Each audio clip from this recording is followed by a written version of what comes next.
강원도 최전방의 겨울바람은 유난히 날카로웠다. 박지원 중장은 낡은 스웨터와 평범한 면바지 차림으로 707 부대 위병소 앞에 섰다. 그녀의 어깨에 빛나는 별 3개는 두꺼운 외투 속에 완벽히 감춰져 있었다. 위병소의 젊은 병사는 뼛속까지 파고드는 추위의 입김을 불며 눈앞의 평범한 중년 여성을 무심하게 쳐다봤다. 그는 그녀가 대한민국 육군에서 가장 강력한 여성 지휘관 중 한 명이라는 사실을 꿈에도 모를 터였다. 그녀는 신분증을 건넸다. 위병은 퉁명스럽게 서류를 받아들고는 방문자 명단과 대조했다. 강민우 이병 어머님 되십니까? 지원은 그저 조용히 고개를 끄덕였다. 그녀의 침착함은 수십 년간의 군 생활 동안 단련된 것이었지만 지금 이 순간 아들을 만난다는 설렘보다는 알 수 없는 불안감이 더 크게 자리 잡고 있었다. 위병은 서류를 돌려주며 턱짓으로 면회실을 가리켰다. 그 무례한 태도에서부터 부대의 기강해이가 느껴졌다. 면회실은 난방이 제대로 되지 않아 한기가 감돌았다. 몇몇 다른 가족들이 이미 와 있었지만 재회의 기쁨으로 활기차야 할 공간은 이상하리만치 무겁고 가라앉아 있었다. 사람들은 마치 누군가의 눈치를 보듯 조용히 대화를 나눴고 병사들의 얼굴에는 긴장감이 역력했다. 지원은 차가운 쇠의자에 앉아 손을 비볐다. 그녀의 전략가적 직감이 경고를 울리고 있었다. 이곳은 정상이 아니었다.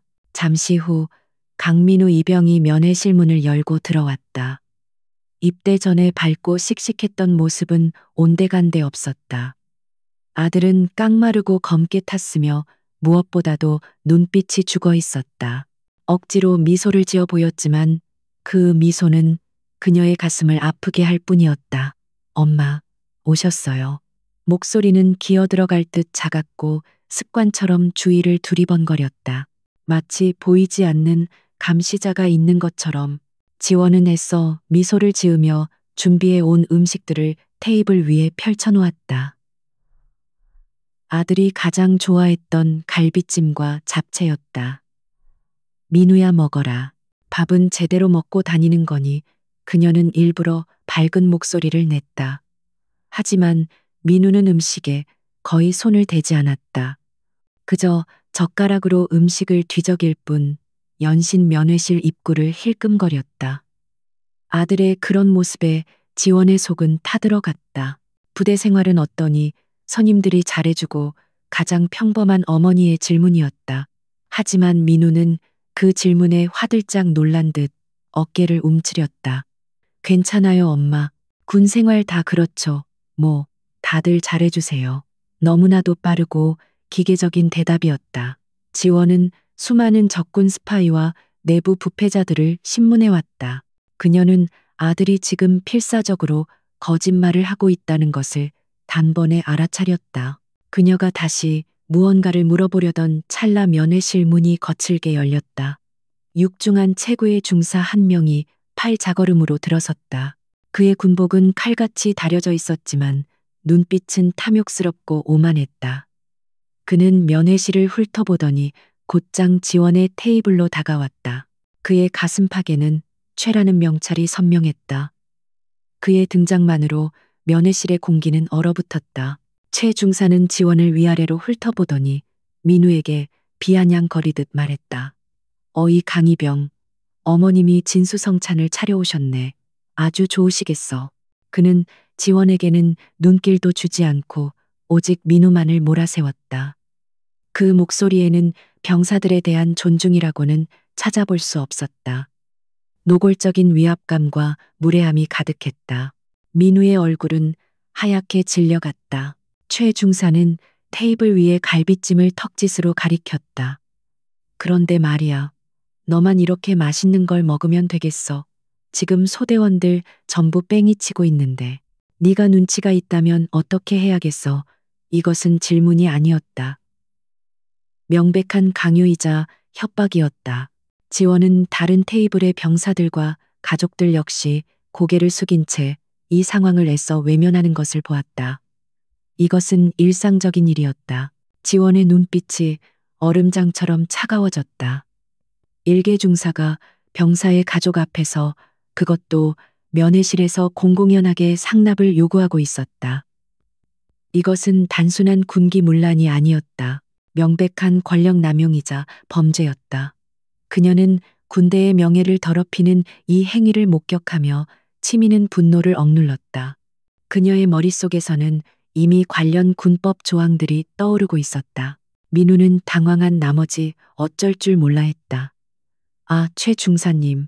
당연히 선임분들과 나눠 먹으려고 했습니다. 이거 포장해 가실 수 있게. 민우는 떨리는 손으로 황급히 비닐봉지를 찾아 음식을 담기 시작했다. 그가 가장 좋아하던 갈비찜이 담기는 동안 민우의 눈에는 절망감이 어렸다. 그는 어머니에게 이런 모습을 보인다는 것에 대한 수치심으로 고개를 들지 못했다. 지원은 더 이상 참을 수 없었다. 그녀가 이 부패한 하사관의 계급장을 떼어버리기 위해 입을 여는 순간이었다. 저기 중사님.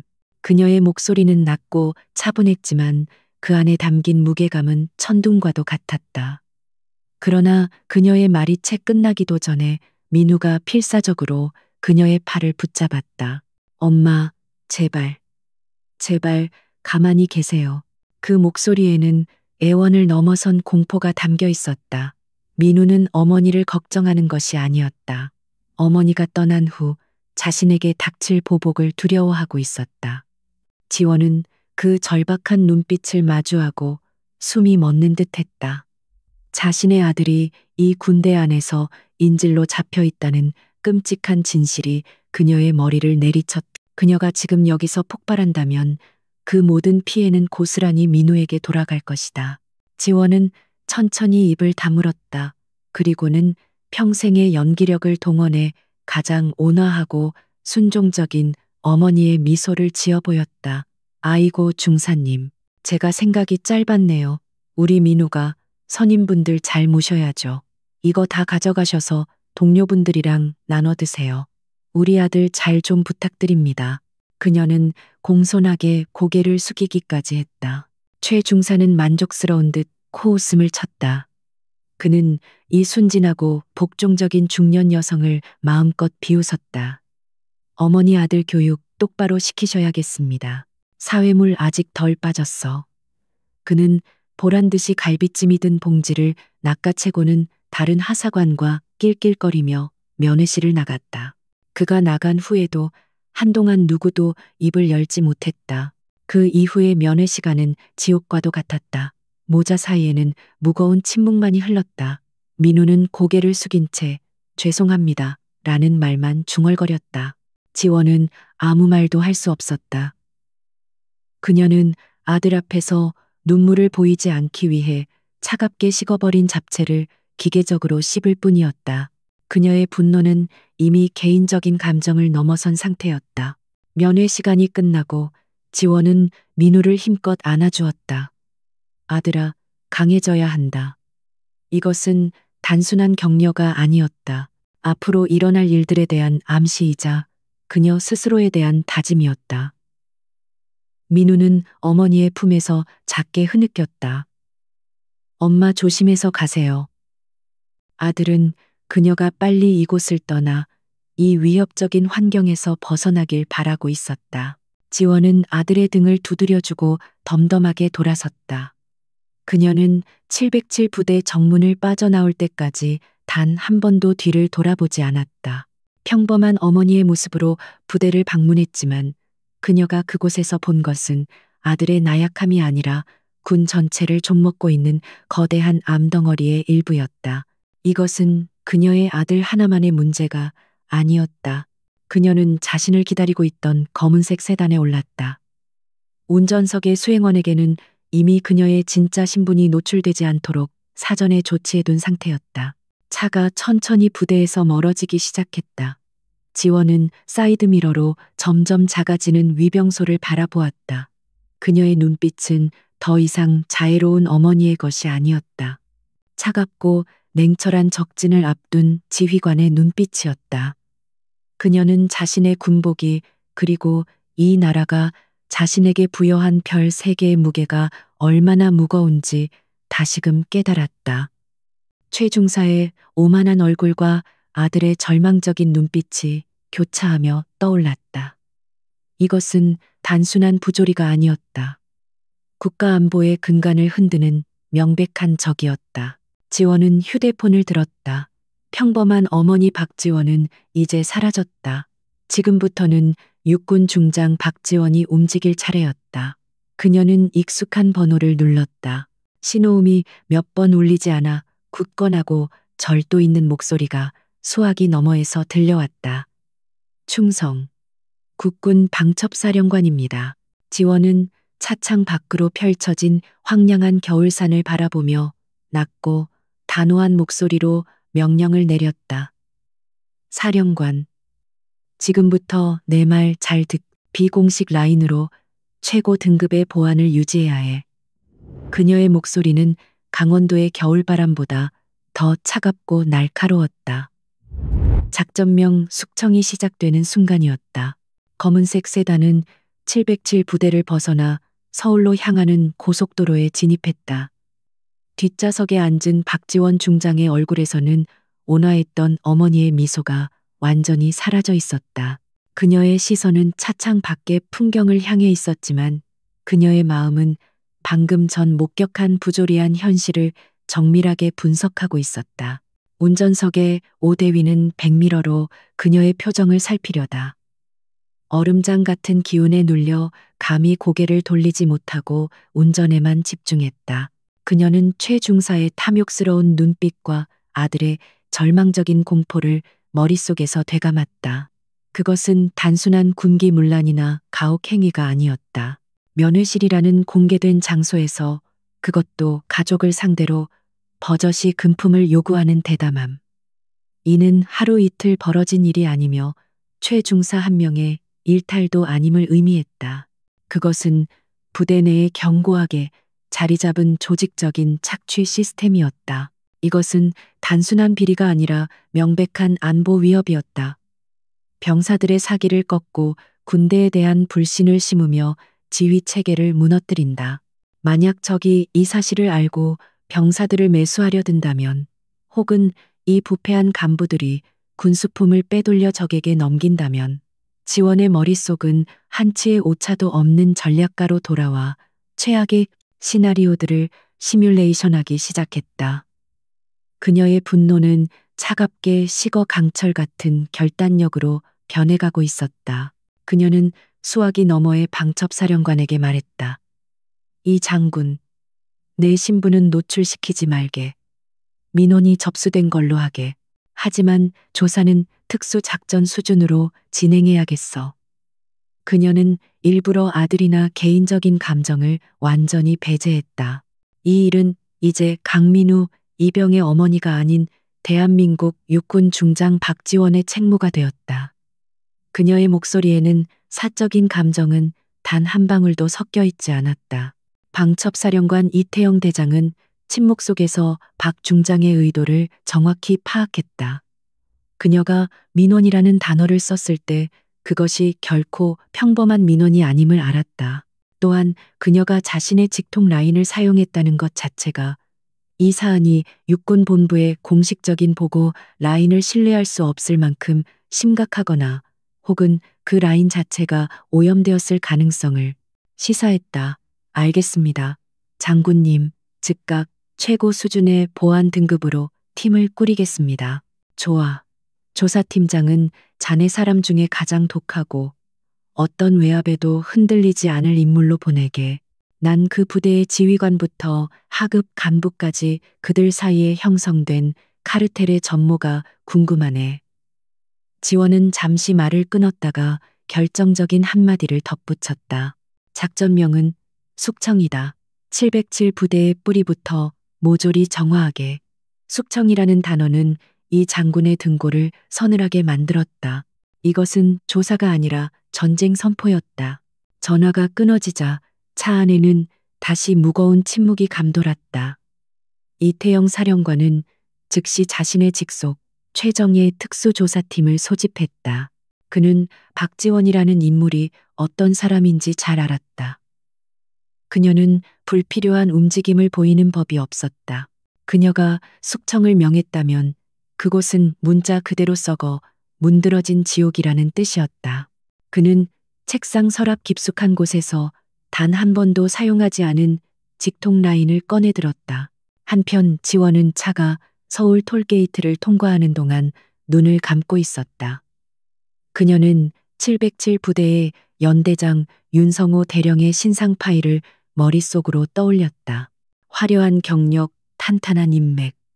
하지만 어딘가 석연치 않은 진급 속도, 최중사 같은 하이에나가 날뛸 수 있는 환경을 조성한 것은 결국 지휘관의 묵인 혹은 가담 없이는 불가능했다. 그녀의 직감은 윤 대령이 이 부패 사슬의 정점에 있거나 적어도 핵심적인 고리라고 말하고 있었다. 오대위, 그녀가 낮은 목소리로 불렀다. 예 장군님. 오대위는 긴장하며 대답했다. 복귀 즉시 집무실이 아닌 안가 안자로 간다. 그리고 자네는 707 부대와 관련된 모든 자료, 특히 윤성호 대령의 지난 5년간의 근무 평정과 재산 변동 내역, 그리고 그와 연줄이 있는 상급 부대 지휘관들의 명단을 내 책상 위에 올려놓게. 비공식적으로. 알겠습니다. 오 대위는 질문하지 않았다. 박 중장의 안가는 그녀가 가장 복잡하고 민감한 작전을 지휘할 때 사용하는 비밀 지휘 통제실이었다. 그곳의 존재를 아는 사람은 극소수였다. 오 대위는 이미 거대한 폭풍이 몰려오고 있음을 직감했다. 그리고 그 폭풍의 눈은 바로 뒷좌석에 앉아 있는 자신의 상관이었다. 서울 시내가 가까워지자 그녀는 다시 휴대폰을 들었다. 이번에는 육군 참모총장 비서실이었다. 박 중장입니다. 총장님께 다음 주 정례 안보 브리핑을 위한 사전 보고를 드리고 싶다고 전해 주십시오. 네, 제가 직접. 긴급한 사안은 아닙니다. 그저 확인해야 할 몇 가지 현안이 있어서요. 그녀의 목소리는 지극히 평범하고 사무적이었다. 하지만 이 전화의 진짜 목적은 다른 데 있었다. 그녀는 숙청 작전이 시작될 때 상부에서 어떠한 형태의 압력도 행사하지 못하도록 미리 쐐기를 박는 것이었다. 참모총장의 관심을 다른 곳으로 돌리고 동시에 자신의 건재함을 알리는 것. 윤성호 대령이 만약 자신의 인맥을 통해 참모총장에게 구명을 요청하려 할 때 그 길목을 미리 차단하는 고도의 전략이었다. 차가 용산의 비밀한가 지하 주차장으로 미끄러져 들어갔다. 지원은 차에서 내리자마자 전투복으로 갈아입기 위해 곧장 자신의 숙소로 향했다. 그녀는 거울 앞에 섰다. 거울 속에는 낡은 스웨터를 입은 어머니는 더 이상 없었다. 냉철한 눈빛의 군인이 서 있을 뿐이었다. 그녀는 군복 상의를 입고 어깨에 별 3개가 빛나는 견장을 단단히 부착했다. 그녀는 책상 위 아들 민우의 사진을 잠시 바라보았다. 입대 전 환하게 웃고 있는 아들의 모습이었다. 그녀의 가슴이 순간 아려왔지만 그것은 슬픔이 아닌 결의를 다지는 불쏘시개가 될 뿐이었다. 그녀는 이 군대가 자신의 아들처럼 순수하고 열정 넘치는 젊은이들을 지켜주지 못하고 오히려 그들의 피를 빨아먹는 기생충들의 소굴이 되도록 방치한 자신을 포함한 지휘부에 대한 분노를 느꼈다. 민우야, 조금만 기다려라. 그녀는 사진을 향해 나직이 속삭였다. 이 엄마가, 아니 이 지휘관이 네가 자랑스러워할 수 있는 군대를 만들어주마. 그녀는 사진을 뒤집어 엎어놓았다. 작전이 끝날 때까지 그녀는 오직 숙청작전의 총지휘관 박지원 중장으로만 존재할 것이다. 사사로운 감정은 이 거대한 작전의 가장 큰 적이 될 터였다. 그녀는 작전 상황실로 들어섰다. 벽면에는 이미 707 부대의 조직도와 지휘 계통도가 띄워져 있었다. 오 대위가 발빠르게 준비한 것이었다. 방첩사령부에서 곧 움직일 거다. 우리는 그들이 놓칠 수 있는 윗선을 확인한다. 윤성호 대령이 기댈 수 있는 모든 벽을 우리가 먼저 허물어야 해. 그녀의 목소리가 상황실의 차가운 공기를 갈랐다. 그녀는 윤성호 대령의 사진을 스크린 중앙에 띄웠다.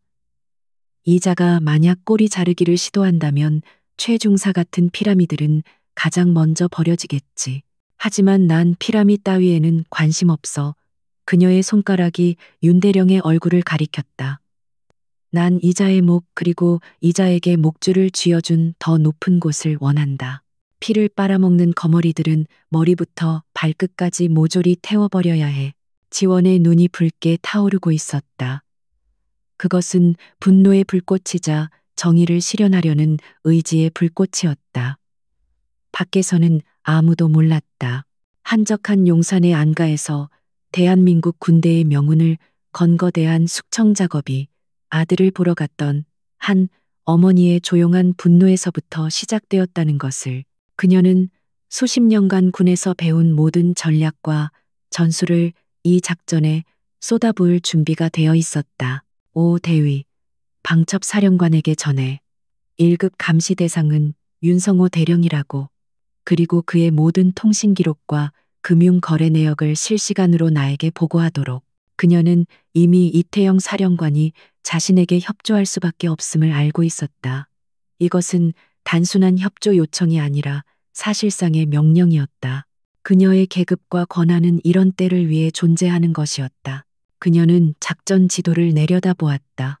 강원도 깊은 산골에 위치한 707 부대. 그곳은 지금 대한민국에서 가장 위험한 화약고가 되어버렸다. 하지만 그 화약고의 도화선에 불을 붙인 것은 적군이 아니라 바로 내부의 부패한 지휘관들이었다. 그리고 이제 그 도화선을 끊어내기 위한 냉혹한 칼날이 서울을 떠나 그곳을 향하고 있었다. 지원은 창밖을 바라보았다. 서울의 밤은 평화로웠지만 그녀는 이 평화가 얼마나 많은 이들의 희생과 헌신 위에 세워져 있는지, 그리고 그 헌신을 좀먹는 기생충들이 얼마나 역겨운 존재인지 잘 알고 있었다. 그녀의 숙청은 이제 막 시작되었다. 그리고 그녀는 이 작전이 군 전체를 뒤흔들지라도 결코 멈출 생각이 없었다. 박지원 중장의 명령이 떨어진 지 24시간도 채 지나지 않아 한 대의 평범한 검은색 밴이 707 부대의 위병소를 통과했다.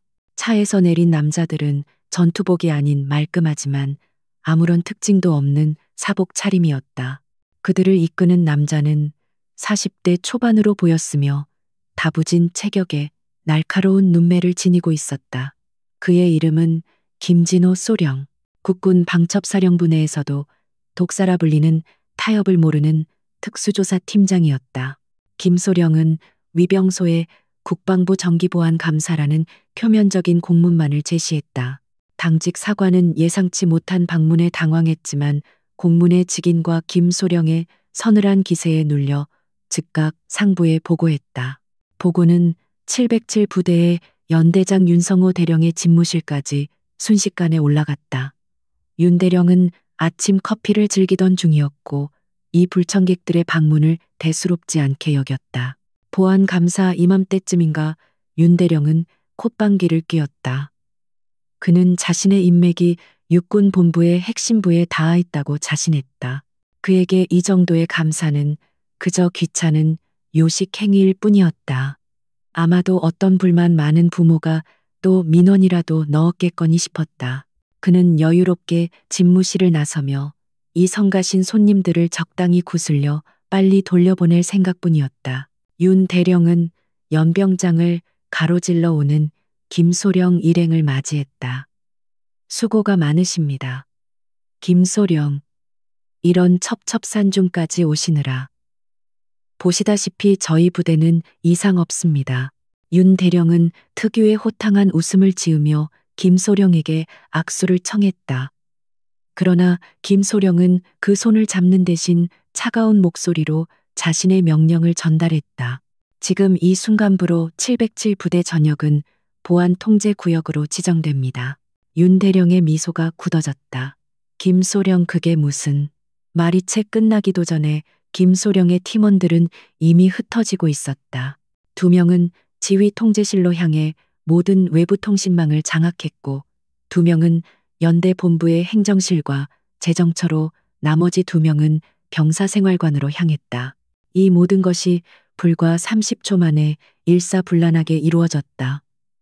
윤 대령은 자신의 부대 안에서 순식간에 고립되었다.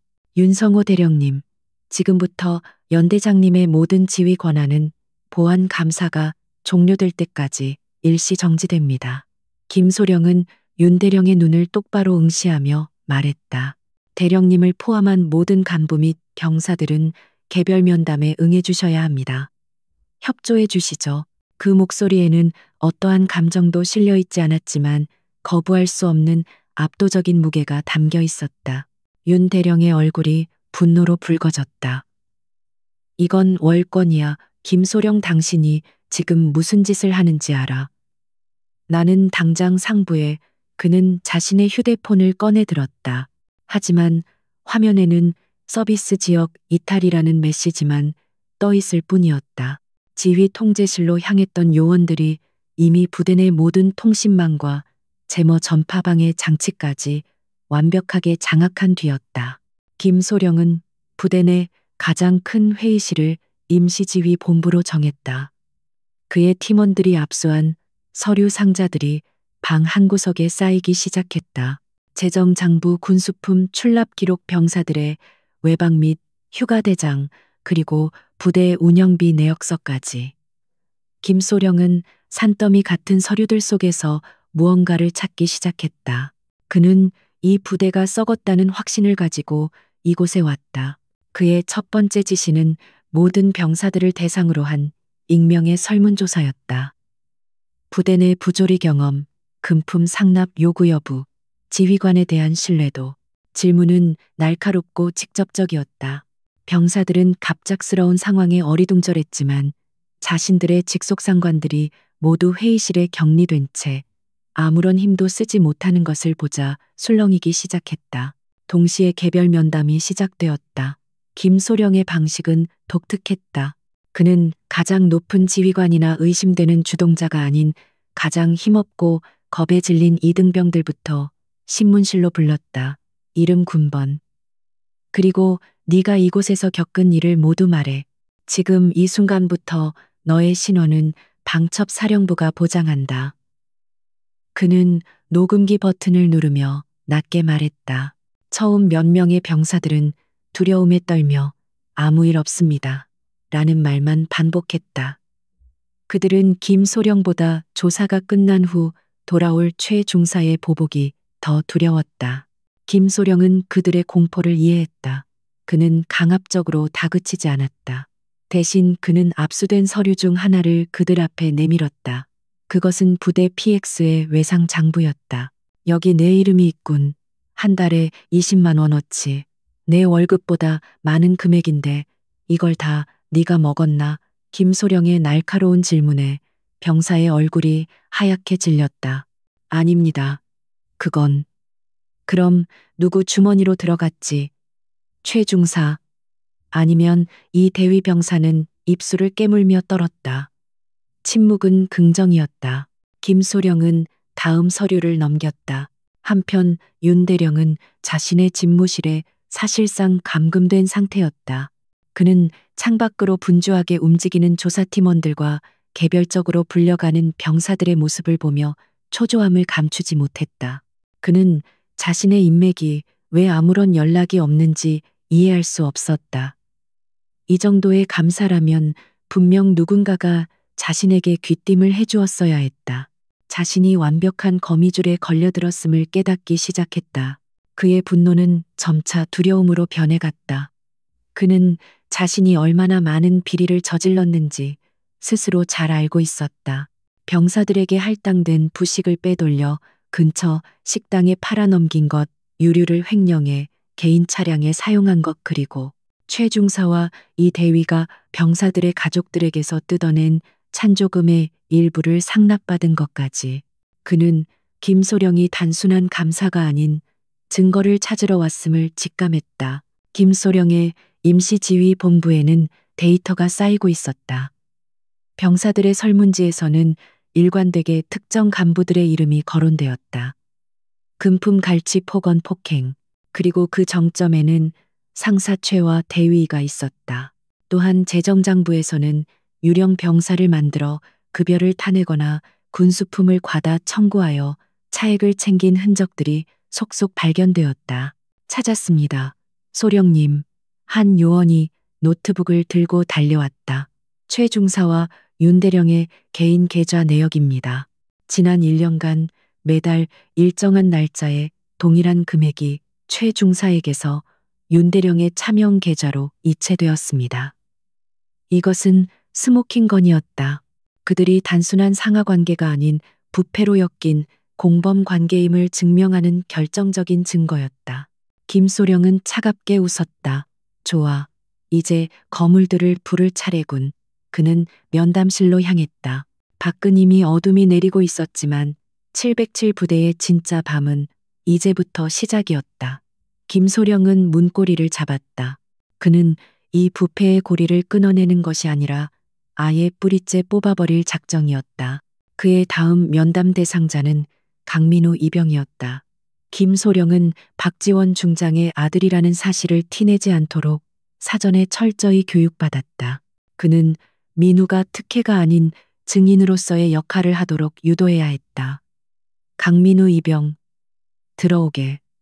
김소령의 목소리가 텅 빈 복도를 울렸다. 민우는 하얗게 질린 얼굴로 면담실 문을 열었다. 민우는 김소령의 책상 앞에 뻣뻣하게 굳어서 있었다. 그는 어머니가 다녀간 뒤 최 중사로부터 상상할 수 없는 괴롭힘을 당할까봐 두려워하고 있었다. 그런데 갑자기 나타난 이 감사팀은 또 다른 공포였다. 앉아. 김소령의 말에 민우는 기계적으로 의자에 앉았다. 김소령은 민우의 눈을 깊숙이 들여다보았다. 그 안에는 어머니가 보았던 것과 똑같은 깊은 절망과 공포가 자리 잡고 있었다. 어제 내 어머니가 면회왔더군. 김소령이 입을 열었다. 민우의 어깨가 움찔거렸다. 네, 그렇습니다. 그때 최 중사가 와서 소란을 피웠다는 보고를 받았다. 사실인가? 민우는 침을 삼켰다. 사실대로 말했다가 어떤 보복을 당할지 몰랐다. 그냥 농담을 하신. 농담. 김소령의 목소리가 낮아졌다.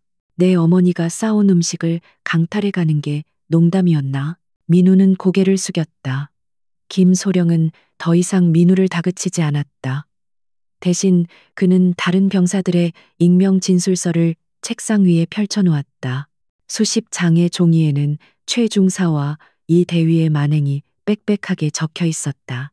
이것들이 거짓말로 보이나 강이병 민우의 눈이 흔들렸다. 자신뿐만이 아니었다. 모두가 고통받고 있었다. 우리는 너를 보호하러 왔다. 하지만 네가 입을 열지 않으면 우리는 이들을 처벌할 명분이 부족해. 우리가 돌아가면 그땐 누가 너희를 지켜주지?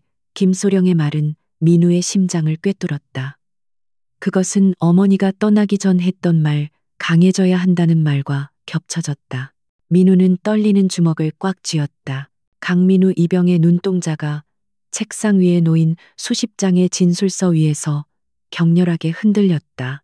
자신과 똑같은 고통, 어쩌면 더 끔찍한 공포를 겪었을 동료들의 이름 없는 비명들이었다. 김진호 소령은 민우를 다그치지 않고 그가 스스로 결정을 내릴 시간을 주었다. 이 젊은 병사가 공포의 사슬을 끊어내는 첫 번째 고리가 되어야만 했다. 이것은 단순한 설문지가 아니다. 강이병.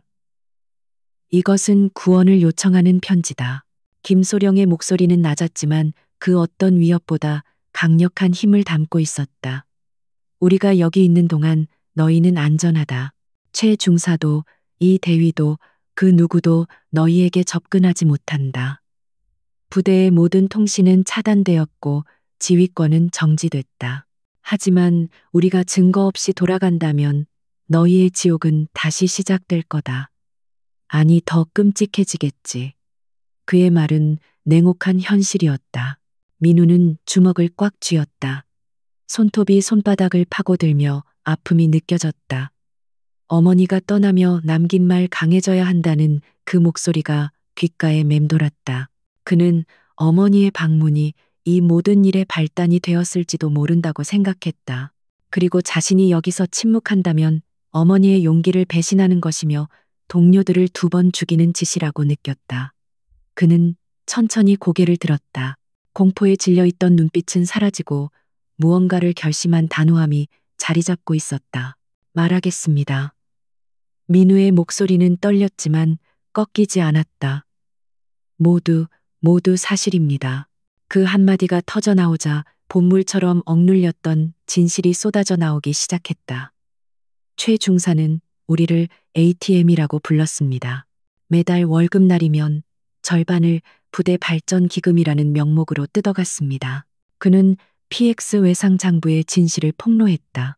병사들은 자신들이 먹지도 않은 물품값 수십만 원을 강제로 떠안아야 했다. 그 돈은 고스란히 최 중사와 간부들의 유흥비로 쓰였다. 돈을 제때 내지 못하는 병사들은 특별 관리 대상이 되었다. 밤에 창고로 불려갑니다. 거기서 체력 단련이라는 이름으로 무자비한 폭행이 이어집니다. 이 대위는 그 모든 것을 알면서도 묵인했습니다. 민우의 증언은 구체적이고 처절했다. 부모님이 면회 오실 때는 미리 면회세를 내야 했습니다. 금액에 따라 면회 시간이 정해졌습니다. 어머니가 오셨던 날 저는 돈을 준비하지 못했습니다. 그래서 최 중사가 직접 어머니에게 민우는 수치심의 말을 잊지 못하고 입술을 깨물었다. 그의 증언은 어머니의 방문이 단순한 목격이 아니라 이미 계획된 착취의 현장이었음을 증명했다. 김소령은 묵묵히 모든 것을 녹음하고 기록했다. 민우의 증언은 다른 익명 진술서들의 빈틈을 완벽하게 메워주는 핵심 증거였다.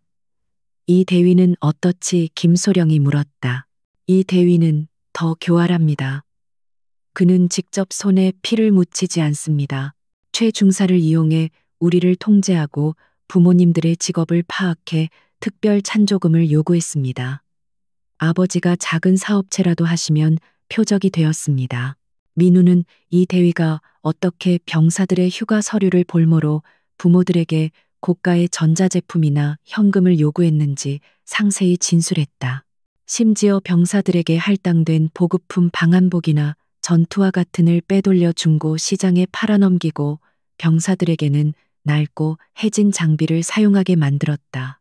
병사들은 혹독한 추위 속에서 기본적인 생존권마저 위협받고 있었다. 민우의 증언이 끝나자 김소령은 그의 어깨를 가볍게 두드렸다. 잘했다, 강희병. 이제 아무 걱정 마라. 너는 오늘 수십 명의 전우를 살린 거다. 김소령은 즉시 헌병을 호출해 민우를 부대 내 안전가옥, 즉 연대장 관사로 이동시켰다.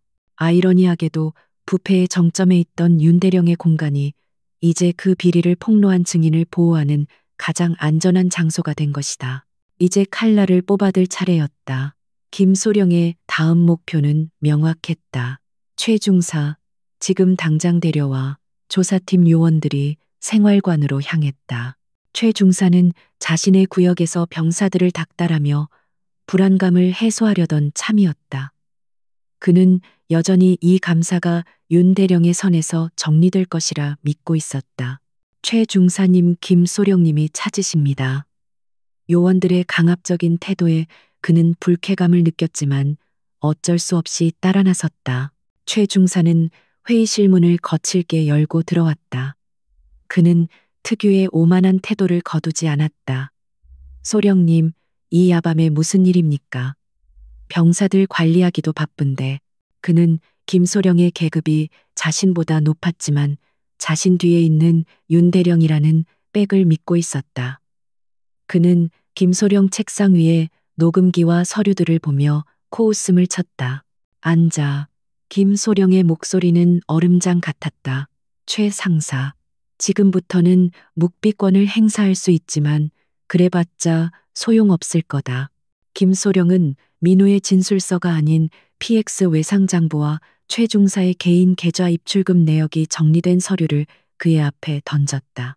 지난 6개월간 자네 월급의 3배가 넘는 돈이 이 계좌로 입금됐더군. 병사들 이름으로. 최 중사의 얼굴이 순간 굳었다. 그건 병사들이 자발적으로 저에게 맡긴 돈입니다. 부대 운영을 위해 운영 김소령이 말을 잘랐다. 여기 단란주점에서 법인 카드가 아닌 자네 개인 카드로 결제된 내역이 수두룩한데 이것도 부대 운영인가?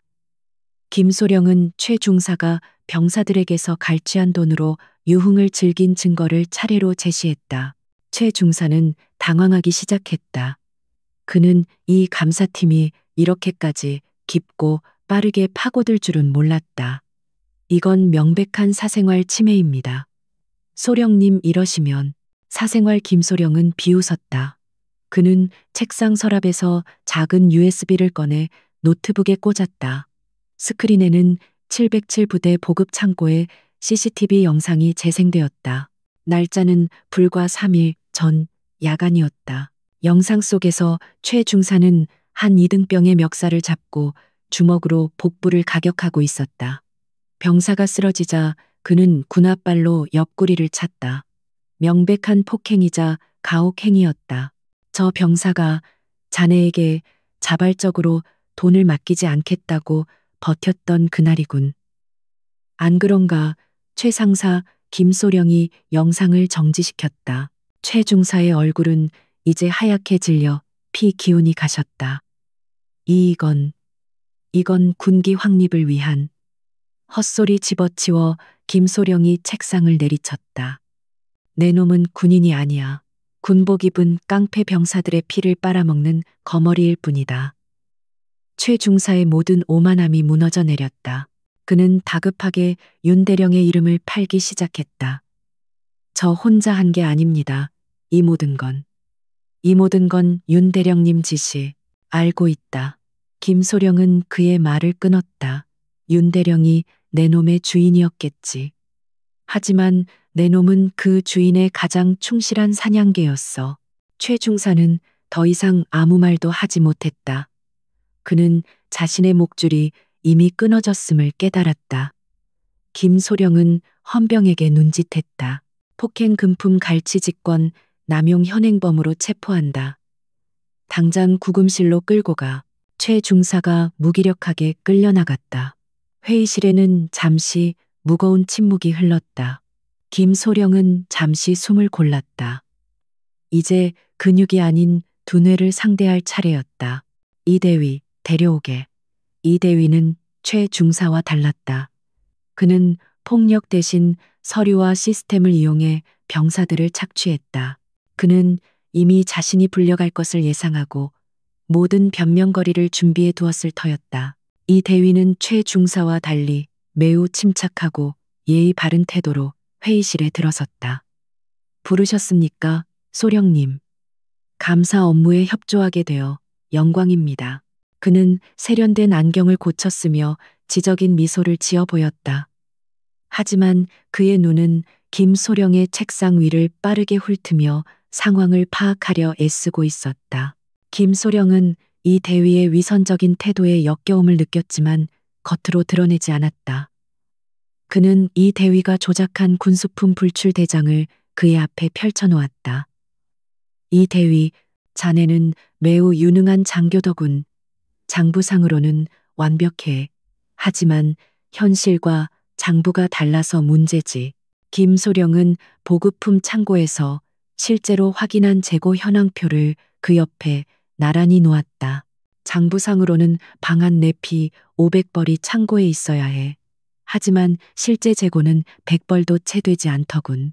나머지 400벌은 어디로 증발했지? 이 대위는 당황하지 않고 준비한 대답을 내놓았다. 그것은 훈련 중 마모되거나 손실된 분량입니다. 행정 처리가 미흡했던 점은 사과드립니다. 즉시 시정하겠습니다. 시정. 김소령은 차갑게 웃었다. 자네의 중고 물품 거래 사이트 개인 계정에도 시정이 필요한 것 같던데. 김소령이 스크린에 띄운 것은 이 대위가 가명으로 운영하던 온라인 상점의 판매 내역이었다. 신품급 군용 방한 내피, A급 전투화 등의 물품이 대량으로 판매된 기록이 선명했다. 판매자의 입금 계좌는 이 대위의 처제 명의로 된 차명 계좌였다. 이 대위의 얼굴에서 마침내 미소가 사라졌다. 그의 동공과 격렬하게 흔들리기 시작했다. 이건 조작입니다. 누군가 저를 모함하는 모함. 김소령은 민우의 부모에게서 받은 특별 찬조금 이체 내역서를 그의 얼굴 앞에 흔들었다. 그럼 이것도 모함인가? 병사의 휴가를 대가로 그의 아버지를 협박해 받은 돈이더군. 내 놈은 내 아버지가 사업을 한다는 이유만으로 한 젊은이의 군 생활을 지옥으로 만들었어. 이 대위는 무너졌다. 그의 교활한 두뇌는 이 완벽한 증거의 그물 앞에서 아무런 쓸모가 없었다. 그는 최 중사와 마찬가지로 필사적으로 윗선을 물고 늘어졌다. 윤 대령님이 시키신 일입니다. 저는 그저 명령에 따랐을 뿐입니다. 저도 피해자입니다. 그는 자신의 상관을 방패막이 삼아 빠져나가려 발버둥쳤다. 피해자라. 김소령은 지독한 피로감을 느끼며 중얼거렸다. 피를 빨아먹던 두 마리의 거머리가 이제 서로를 물어뜯고 있었다. 하지만 김소령의 목표는 이 피라미들이 아니었다. 그는 이 모든 만행의 증거와 진술을 확보했다. 이제 남은 것은 이 거머리들의 소굴을 만든 진짜 머리를 치는 일뿐이었다. 최중사와 이 대위가 차례로 무너져 내린 신문실에는 지독한 악취가 남은 듯했다. 두 마리의 기생충은 살아남기 위해 필사적으로 서로를 물어뜯었고 그들의 모든 진술은 공통적으로 한 사람을 가리켰다.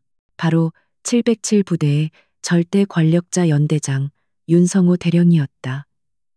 김진호 소령은 피 냄새를 맡은 상어처럼 이제 이 부패 사슬의 정점을 향해 칼날을 돌렸다.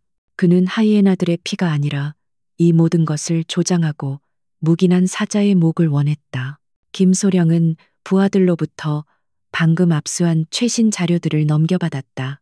그것은 윤대령의 집무실 개인 금고에서 나온 비밀 장부와 그의 개인용 컴퓨터에서 복구된 이메일 내역이었다.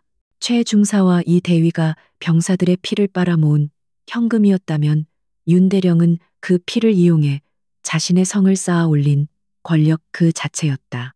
그는 이 대위보다 훨씬 더 교활하고 치밀했다. 한편 연대장 집무실에 사실상 감금되어 있던 윤성호 대령은 시간이 흐를수록 극심한 초조함에 시달렸다. 처음의 오만함과 여유는 온데간데 없었다. 김소령의 조사팀이 단순한 보안 감사가 아님을 깨달은 순간부터 그는 자신이 가진 모든 인맥을 동원해 이 상황을 빠져나가려 했었다. 그는 김소령이 감시를 붙여놓은 집무실의 공식 전화기 대신 책상 서랍 깊숙한 곳에 숨겨둔 개인 위성 전화를 꺼내 들었다. 그는 가장 먼저 육군 본부의 핵심 요직에 있는 자신의 동기 K 장군에게 전화를 걸었다. 이 정도의 사고는 K 장군이 충분히 막아줄 수 있으리라 믿었다. 신호가 몇 번 울리고 K 장군이 전화를 받았다. 나 윤대령일세. 지금 방첩사 놈들이 내 부대를.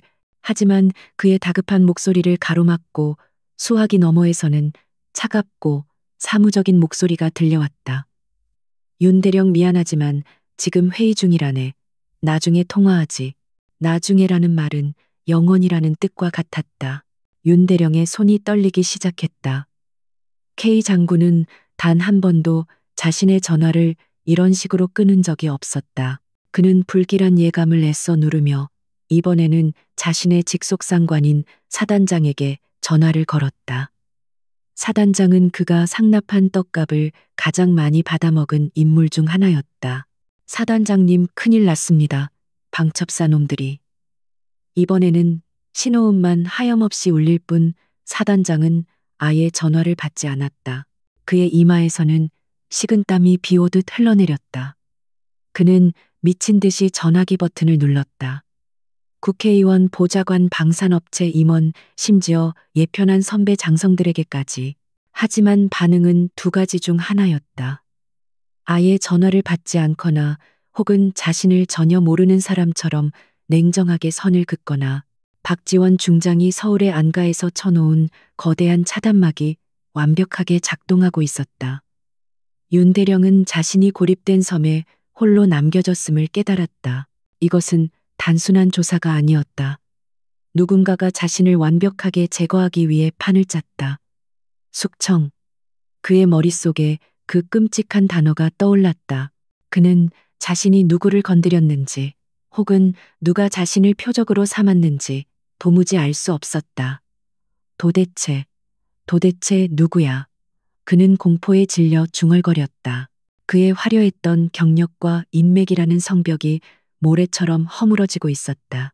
그때 집무실 문이 소리 없이 열리고 김진호 소령이 들어섰다. 그는 더 이상 감사를 나온 하급 장교의 태도가 아니었다.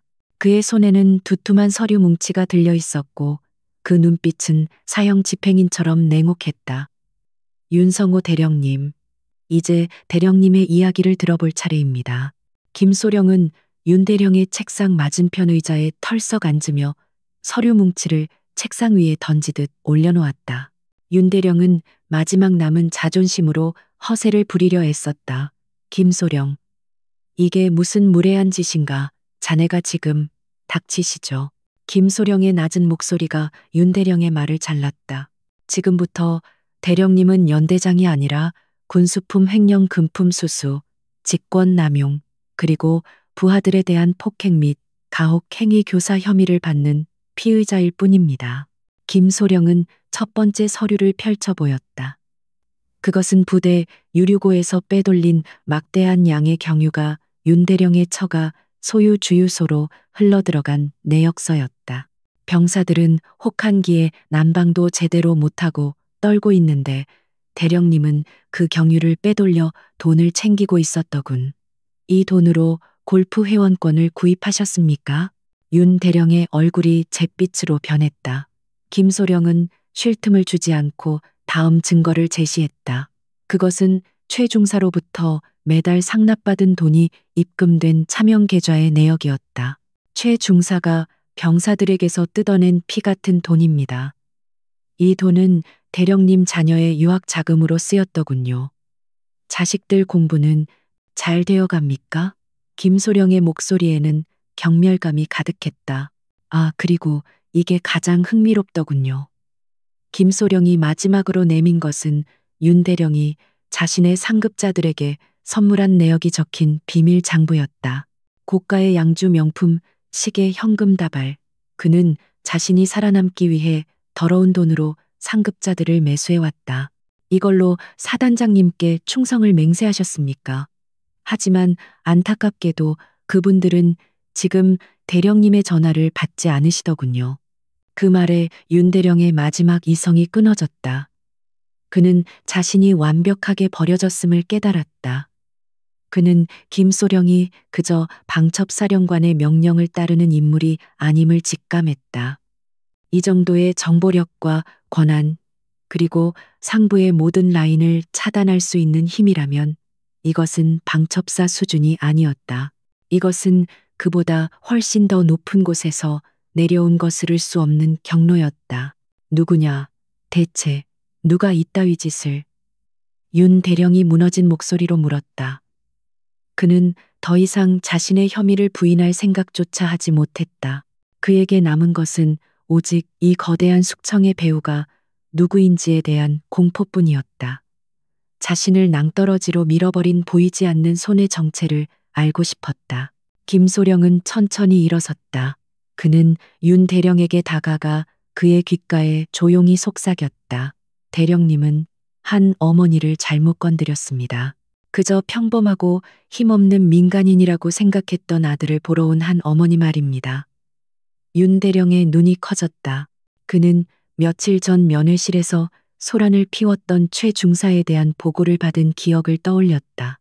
하지만 그것이 어떻게, 설마 그 여자 때문에? 윤 대령은 믿을 수 없다는 듯 중얼거렸다. 고작 그런 사소한 일로 자신의 모든 것이 무너졌다는 사실을 받아들일 수 없었다. 그의 머릿속은 혼란으로 가득 찼다. 그 어머니가 대체 누구이기에 육군 본부의 장성들과 사단장까지 입을 다물게 만들 수 있단 말인가. 김소령은 더 이상 대답하지 않았다. 그는 집무실 문을 열고 밖에 대기하던 헌병들을 불렀다. 윤성호 대령, 본인을 특정범죄 가중처벌 등에 관한 법률 위반 및 군형법상 다수의 혐의로 긴급 체포합니다. 헌병들이 다가와 윤대령의 어깨에 손을 올렸다. 윤대령은 아무런 저항도 하지 못했다. 그의 몸에서 모든 기력이 빠져나간 듯했다. 수갑이 채워지는 차가운 금속성 소리가 집무실을 울렸다. 한때 이 부대의 왕으로 군림했던 윤성호 대령은 이제 초라한 범죄자로 전락했다. 헌병들에게 이끌려 집무실을 나오는 그의 눈은 여전히 공허했다. 그는 복도 창문 너머로 어둠이 짙게 깔린 연병장을 바라보았다. 그의 화려했던 성벽은 이렇게 허무하게 무너져 내렸다. 김소령은 윤대령이 끌려가는 모습을 차갑게 지켜보았다. 숙청작전의 1단계가 끝났을 뿐이었다. 머리는 잘랐지만 그 머리가 의지했던 더 윗선에 몸통이 남아 있었다. 그리고 그 몸통은 이 모든 일의 시작이었던 박지원 중장만이 다룰 수 있을 터였다. 그는 자신의 휴대폰을 꺼내 단 하나의 메시지를 보냈다. 목표 확보. 둥지 청소 완료. 숙청 작전이 707부대를 휩쓴 지 이틀째 되던 날의 일은 아침 부대의 정막을 깨는 육중한 프로펠러 소리가 하늘을 갈랐다. 모든 병사와 간부들의 시선이 상공으로 향했다. 육군 최고 지휘부의 인장이 선명한 검은색 UH-60 블랙호크 헬기가 연병장 상공을 선회하고 있었다. 김진호 소령과 그의 팀원들은 즉시 연병장 주변을 통제했다. 삭막했던 부대의 공기는 이제 경외감과 알 수 없는 두려움으로 가득 찼다. 헬기는 거대한 바람을 일으키며 연병장 중앙에 정확히 착륙했다. 구금실 창밖으로 이 광경을 지켜보던 최 중사와 이 대위의 얼굴은 사색이 되었다. 그들은 이 모든 일의 배후에 자신들이 상상할 수 없는 거대한 힘이 존재했음을 본능적으로 깨달았다. 저 헬기는 단순한 감사 따위로 움직이는 기체가 아니었다. 그것은 권력의 상징 그 자체였다. 헬기의 측면 문이 미끄러지듯 열렸다. 가장 먼저 칠흑같이 빛나는 전투화가 땅을 밟았다. 그리고 천천히 한 여성이 모습을 드러냈다. 낡은 스웨터와 면바지는 온데간데 없었다. 그녀는 각 잡힌 육군 정복을 완벽하게 갖춰 입고 있었다. 어깨에는 대한민국 육군의 장군임을 증명하는 세 개의 은빛 별이 아침 햇살에 눈부시게 빛나고 있었다. 박지원 중장이었다. 707 부대의 모든 병사들은 숨을 죽였다. 며칠 전 면회실에서 공손하게 고개를 숙이던 그 어머니가 아니었다. 수십 년간 전장을 누비고 수만 명의 군인을 지휘해 온 냉철한 전략가 철의 여인 박지원의 본 모습이었다. 그녀의 존재감만으로도 부대 전체가 압도당했다. 그녀의 눈빛은 자애로움 대신 적진을 꿰뚫어보는 날카로운 송곳과도 같았다. 안전 가옥에서 이 모습을 지켜보던 강민우 이병은 자신도 모르게 경례를 붙였다. 눈물이 핑 돌았다. 공포에 질려있던 아들, 그 아들을 지키기 위해 고개 숙였던 어머니. 하지만 이제 그는 알았다. 어머니는 고개를 숙인 것이 아니었다. 폭발하기 직전 가장 낮게 몸을 웅크린 호랑이였을 뿐이다. 그의 어머니는 그의 가장 강력한 사령관이었다. 김진호 소령이 헬기 앞으로 달려와 칼 같은 거수경례를 올렸다. 충성 소령 김진호, 숙청, 작전 지시대로 완수했습니다. 부대 내 저항 세력 전원 확보. 박지원은 가볍게 고개를 끄덕이며 경례를 받았다. 그녀의 목소리는 헬기의 소음 속에서도 또렷하게 울려 퍼졌다. 수고했네, 김소령. 주범은 어디에 있지? 현재 본부 건물 신문실에 격리되어 있습니다. 박지원은 연병장을 가로질러 본부 건물을 향해 걸어갔다. 그녀의 구둣발 소리가 연병장 전체에 울려 퍼지는 듯했다. 도열한 병사들은 감히 고개조차 들지 못했다. 그녀는 자신을 향한 그 어떤 시선에도 아랑곳하지 않고 오직 하나의 목표를 향해 나아갔다. 그녀는 오늘 이 부패한 성의 왕에게 직접 선고를 내리기 위해 이곳에 왔다. 한편 연대장 집무실에서 개조된 임시 신문실에 갇혀 있던 윤성호 대령은 완전히 폐인이 되어 있었다. 지난밤 그는 자신의 모든 인맥이 차단된 절망 속에서 단 한숨도 자지 못했다. 그는 자신이 누구의 분노를 샀는지, 그 어머니라는 존재가 대체 누구인지 미친 듯이 생각했지만 답을 찾을 수 없었다. 그는 그저 자신이 거대한 함정에 빠졌다는 공포에 떨고 있었다. 신문실 문이 열렸다. 윤 대령은 지친 눈으로 고개를 들었다. 또 김진호 소령이거나 혹은 다른 조사관일 것이라 생각했다. 또 무슨, 하지만 그의 말은 공중에서 사라졌다. 문 앞에 서 있는 것은 김소령이 아니었다. 완벽한 정복 차림에 어깨에서 빛나는 세 개의 별. 그는 반사적으로 자리에서 일어나려 했지만 다리에 힘이 풀려 주저앉고 말았다.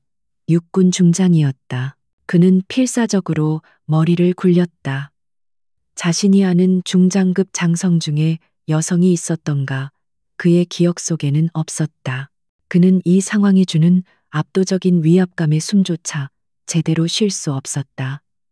박지원 중장은 천천히 그에게 다가와 그의 맞은편 의자에 앉았다. 그녀는 아무 말 없이 경멸과 연민이 뒤섞인 눈으로 윤 대령을 응시했다. 누구십니까? 장군님. 윤 대령이 간신히 목소리를 쥐어짰다. 그는 이 여장군이 자신을 끝장내기 위해 온 마지막 집행관임을 직감했다.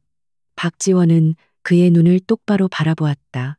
그리고 며칠 전 면회실에서 들려주었던 바로 그 차분하고 온화한 목소리로 입을 열었다. 기억나지 않습니까? 윤 대령 며칠 전에 대개 부하가 제 아들의 음식을 빼앗아 갈 때 제가 인사를 드렸는데 윤성호 대령의 뇌가 정지했다. 시간의 흐름이 멈춘 듯 했다. 면회실, 소란, 최중사, 그리고 공손하게 고개를 숙이던 중년 여성. 우리 아들 잘 좀 부탁드립니다. 그 어머니의 얼굴과 지금 눈앞의 별 세 개를 단 여장군의 얼굴이 겹쳐졌다. 불가능한 일이었다. 그의 동공과 지진이라도 난 듯 격렬하게 흔들렸다. 그 단어가 그의 입에서 신음처럼 터져 나왔다. 그 순간 윤성호 대령의 모든 오만함과 자존심, 그리고 그가 쌓아 올린 모든 것이 산산조각 났다. 그는 자신이 얼마나 어리석고 얼마나 거대한 존재를 건드렸는지 깨달았다. 그는 고작 갈비찜 한 팩에 자신의 군 경력 전체 아니 자신의 인생을 통째로 날려버린 것이다. 그래, 내가 바로 강민우 이병의 어머니다. 박지원의 목소리는 얼음처럼 차가워졌다. 당신은 내 아들에게서 돈을 뜯어낸 것이 아니야. 당신은 대한민국 군대의 명예를 훔쳤고 조국을 지키러 온 젊은이들의 영혼을 짓밟았어. 그녀는 책상 위에 서류윤 대령의 모든 비리가 담긴을 툭 쳤다. 나는 몰랐습니다. 장군님이신 줄. 알았다면 윤 대령이 필사적으로 변명하려 했다. 하지만 박지원은 그의 말을 가로막았다. 그게 바로 당신의 죄다. 내가 장군인 줄 알았다면 뇌물을 바쳤겠지. 하지만 내가 평범한 어머니였기에 당신은 내 아들을 착취하고 나를 무시했어. 당신은 군인이 아니라 계급에 기생하는 기생충일 뿐이다. 윤 대령은 의자에서 그대로 무너져 내렸다. 그는 더 이상 아무 말도 하지 못하고 어린아이처럼 흐느끼기 시작했다. 그의 울음소리는 신문실을 가득 메웠지만 그 누구의 동정도 사지 못했다. 그것은 자신의 죄를 뉘우치는 참회의 눈물이 아니라 모든 것을 잃어버린 자의 처절한 절망의 비명일 뿐이었다. 박지원은 그 꼴사나운 모습을 차갑게 내려다보았다. 일어나라. 군복을 입었으면 최소한의 존엄은 지켜. 당신의 마지막은 군사법정에서 가려질 것이다. 그녀는 자리에서 일어났다. 그녀가 이곳에 온 목적은 신문이 아니었다. 확인이었다. 이 썩어빠진 지휘관이 자신의 죄를 깨닫는 순간을, 그리고 그 오만함이 무너지는 순간을 직접 확인하기 위해서였다. 그녀는 신문실을 나오며 김소령에게 마지막 명령을 내렸다. 김소령, 나머지 잔당들도 남김없이 처리하게. 이 부대에는 단 한 마리의 기생충도 남겨서는 안 돼. 충성. 김소령의 우렁찬 대답이 복도를 울렸다. 박지원은 더 이상 뒤돌아보지 않고 건물 밖으로 걸어나갔다. 707 부대에 가장 어두운 밤이 지나고 피로 물든 새벽이 오고 있었다. 작전명 숙청이 휩쓸고 간 707 부대의 아침은 고요했다. 하지만 그것은 폭풍 전야의 고요함이 아닌 모든 것이 파괴된 후의 공허한 정적이었다. 윤성호 대령을 비롯한 부패한 지휘계통은 뿌리째 뽑혀 군사검찰로 이송되었다. 병사들은 생활관 안에서 혹은 초소에서 이 모든 과정을 지켜보았다. 그들의 얼굴에는 두려움, 혼란, 그리고 아주 희미한 해방감이 교차했다. 그들을 억압하던 거대한 그림자가 사라진 것이다. 하지만 부대는 지휘 공백 상태에 빠졌다. 김진호 소령의 방첩사 팀이 임시적으로 부대를 통제하고 있었지만 이는 임시 방편일 뿐이었다. 병사들은 앞으로 자신들의 운명이 어떻게 될지, 이 부대가 해체되는 것은 아닌지 불안에 떨었다. 그들에게 박지원 중장의 숙청은 공포와 경외의 대상이었지만 동시에 그들의 미래를 불투명하게 만든 거대한 힘이기도 했다. 바로 그날 정오 707 부대에는 새로운 연대장이 부임했다. 육군 본부에서 박지원 중장이 직접 골라보낸 인물 강철의 원칙주의자로 알려진 서진우 대령이었다. 그는 부임 즉시 전 병력을 연병장에 집결시켰다. 그의 눈빛은 박지원 중장만큼이나 차가웠지만 그 안에는 부패가 아닌 오직 군인으로서의 명예와 책임감만이 가득 차 있었다. 제군들, 나는 신임 연대장 서진우 대령이다. 그의 목소리는 확성기가 필요 없을 만큼 우렁찼다. 지난 며칠간 이 부대는 명예롭지 못한 역사를 겪었다. 부패는 군대의 가장 큰 적이며 우리는 그 적에게 패배했었다. 병사들은 감히 숨소리도 내지 못하고 그의 말을 경청했다. 그는 과거를 탓하러 온 것이 아니었다. 하지만 오늘부로 707 부대는 다시 태어난다서 대령이 외쳤다. 썩은 살은 도려냈다. 이제 우리는 이 상처 위에 새살이 돋도록 훈련하고 단결하며 명예를 회복할 것이다. 나를 포함한 그 누구도 다시는 제군들의 헌신을 모독하지 못할 것이다. 이것은 나의 약속이자 육군의 명령이다. 그의 연설은 병사들의 얼어붙었던 마음에 작은 불씨를 지폈다. 한편 박지원 중장은 707 부대를 떠나지 않고 있었다. 그녀는 구 연대장 관사, 지금은 강민우 이병의 임시보호소가 된 곳에서 아들을 기다리고 있었다. 그녀는 별 3개가 빛나는 장군 정복이 아닌 헬기에 싣고 왔던 가장 평범한 어머니의 스웨터와 면바지로 다시 갈아입은 상태였다. 모든 작전이 끝난 지금 그녀는 오직 강민우의 어머니로 돌아가고 싶었다. 민우는 헌병의 안내를 받으며 관사로 들어섰다. 그는 연병장에서 어머니가 헬기에서 내리던 압도적인 모습을 보았다. 그리고 지금 다시 평범한 어머니의 모습으로 돌아온 그녀를 보자 형용할 수 없는 감정이 밀려왔다. 그는 문 앞에 선 채 쉽게 발을 떼지 못했다. 마. 그가 간신히 입을 열었다. 지원은 조용히 미소 지으며 아들에게 손짓했다. 이리 오너라, 아들. 민우는 천천히 다가와 어머니 앞에 섰다. 그는 더 이상 어제까지의 그 나약한 이등병이 아니었다. 그의 눈에는 공포 대신 경외심과 깊은 이해가 자리 잡고 있었다. 그는 어머니 앞에 무릎이라도 꿇고 싶은 심정이었다. 엄마, 죄송합니다. 제가 너무 약해서. 지원은 아들의 말을 가로막았다. 그녀는 손을 들어 아들의 뺨을 어루만졌다. 아니, 너는 약하지 않았다. 민우야. 그녀의 목소리는 단호했다. 너는 그 지옥 같은 환경 속에서 버텨냈다. 그리고 가장 결정적인 순간에 공포를 이겨내고 진실을 말할 용기를 냈어. 너는 그 어떤 군인보다 강했다. 어머니의 따뜻한 손길에 민우는 끝내 참았던 눈물을 터뜨렸다. 그는 어머니의 품에 안겨 한참을 울었다. 입대 후 처음으로 느끼는 따뜻하고 안전한 품이었다.